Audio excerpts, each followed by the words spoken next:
Let me tell you something. Let me tell you something. Let me tell you something. All right. Let me tell you something. Let me tell you something. The imposter syndrome is real. When you're delivering a presentation on presentation skills and you're someone who is at the very beginning of their presentation skill development journey. That is something that I did a couple of days ago for my workplace. My name is Ashik Rahman, and I am an infrastructure advisor. And about 2 months ago, I attended Vinh Giang's stage workshop. For those of you who don't know, Vinh Giang is a communication skills expert. He's known all around the world and in the world of Instagram and TikTok as being this Vietnamese-born Australian guy. Actually, no, I think he's Australian-born. Australian-born, ethnically Vietnamese guy, possibly. Correct me if I'm wrong. But who has grown up with a really interesting life story, and he basically truly worked his ass off to be a great communicator. And he's gone on podcasts like Diary of a CEO and Jay Shetty, etc., etc. So basically, he's got an excellent resume of presenting. And I attended his workshop and learned so much. And because my workplace sponsored my attendance, part of the deal was that I also present a workshop back to my workplace on the things that I learned. And I'll tell you, I felt so much imposter syndrome when I was prepping for this workshop, because all I was thinking to myself was, who was I to be running this workshop on how to present, especially to an audience full of many people who were very senior to me in the advisory space. Who was I as a young person to be telling people how to present? Obviously, the context was it was a knowledge share workshop. But what I'm trying to say is I truly did feel a lot of imposter syndrome. And that had an effect on my confidence levels when I was delivering the workshop. I don't think it got the worst of me. I do think upon reflection, when I look back at the presentation videos, because thankfully one of my colleagues recorded it, I was able to look back and, in my head when I was delivering the workshop, I felt very nervous. However, it didn't appear so when I actually looked at the video and I saw myself present to the audience. The point of this video, the point that I want to make is that, look, there are a lot of skills out there that in order to develop those skills, the only way to actually get good at the thing is by doing the thing. Like, you can read all the books in the world, but for example, to be a good engineer, you need to practice as an engineer. To be a good doctor, you need to practice as a doctor. And to be a good presenter, a good communicator, you need to communicate. But communication skills, or presenting in particular, is one of those skills that when you do the thing, when you actually practice doing the thing that you're trying to get better at, you have an audience in front of you. Like an audience of more than one person. You have maybe 20 people, 30 people, 100 people.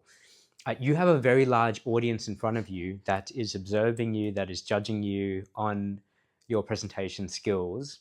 So you have a very big audience for your potential failure. Whereas with other skills, whether they're technical skills, I don't know, like analytical, coding, designing skills, your audience may just be one or two people, like the other people that are on the other side of that, or your client, for example. And it's not necessarily standing up in front of these people and presenting. So when it comes to getting better at presentation skills,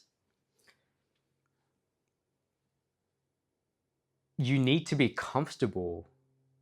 Like, if you have an interest in improving your presentation skills, you need to be comfortable with displaying your failures, because at the start of your journey, you're going to be shit. Like, there's no questioning it. Like, I accept the fact that at this stage of my journey, I'm probably shit. Like, in terms of how good I can potentially be as a presenter to my audience. I'm not that great yet.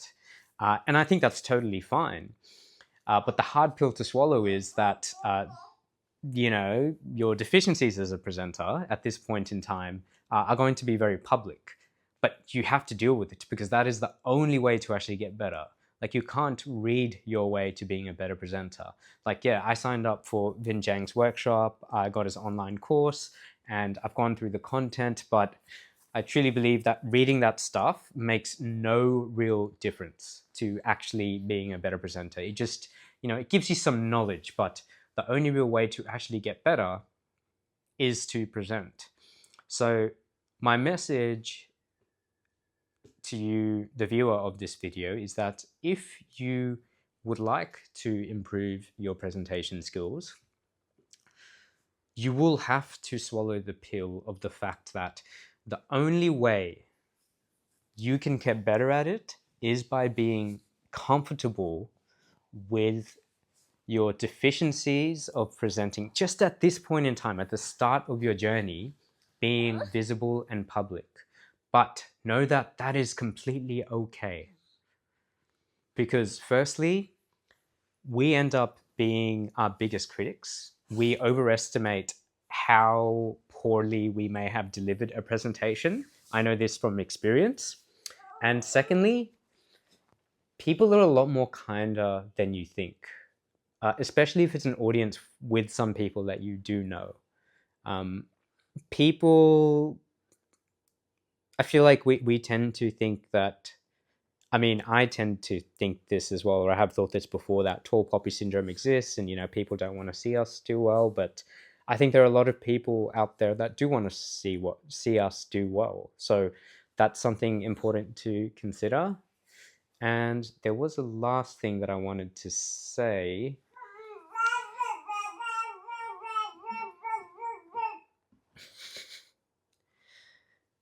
That's basically Lila's interpretation of what the last thing that I wanted to say was. Thanks for that, Lila. I really appreciate your input into this. Let me think for a second. Anyway, so I totally forgot the last thing was that I wanted to say. But look, that's the message. If you want to get better at presenting, it is totally okay to not be so great at the start, and it is totally okay to have your failures be visible. It's fine. It's the only way to become better as a presenter. Yeah, thank you for listening.